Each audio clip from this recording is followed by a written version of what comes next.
Well, Beverly, it's devastating. People who were, had normal lives, who sent their children to school. You have to understand that this is a very backward area of Pakistan where I belong from. It is underdeveloped. But yet there were people who were normal, had normal lives, had livestock, had agricultural income coming in.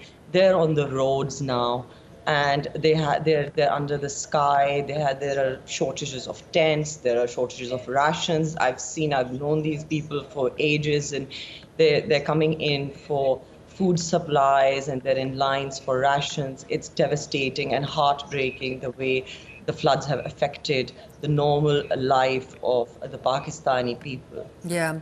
You know, when we're talking about nearly 2.7 million cases potentially of malaria, and you were already seeing signs of those numbers growing, were you not?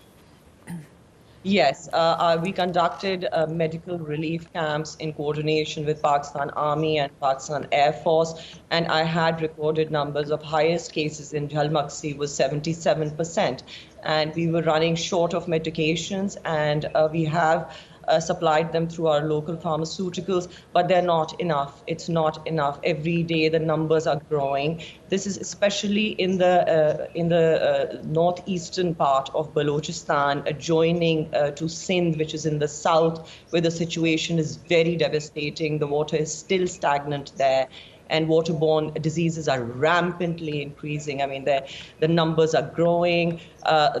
We have shortages of doctors on ground. Doctors are getting sick. We don't know. The situation is unmanageable, and the water is not draining. It's not receding.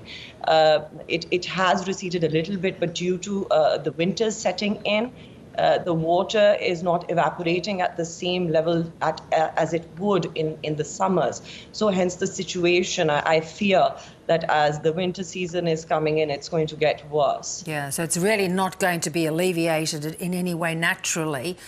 You know, there was talk last week that the aid levels would need to be quadrupled to well over $1 billion. Do you get the sense that the money is coming in, that there is some coordination to try and get that support?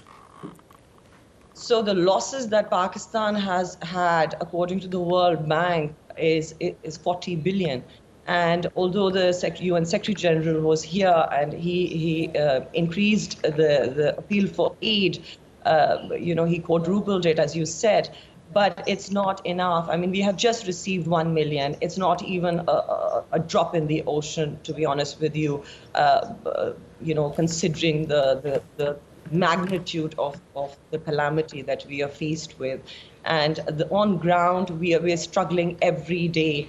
Every day we are having problems in terms of mobility. More than 13,000 kilometers of road infrastructures were destroyed during floods. It's very difficult to take relief goods from point A to point B and actually mobilize help and give it to the people. And people are hungry, people are angry, and their lives have just been devastated. They're internally displaced.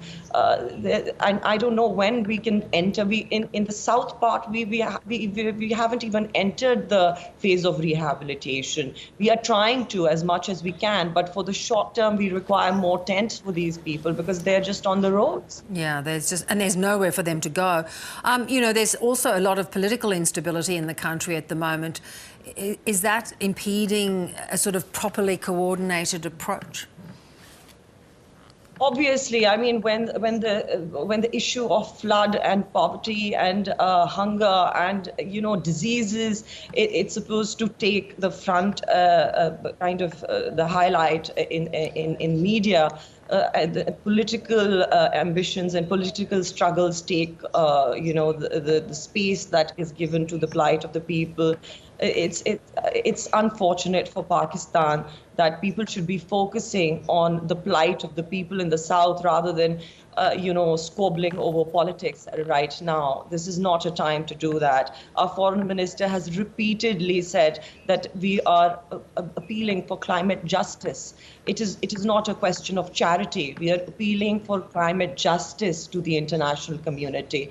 And it's very unfortunate that till now we have only received 1 million, I repeat, only 1 million, which is not even a drop. I mean, No. I really I'm speechless.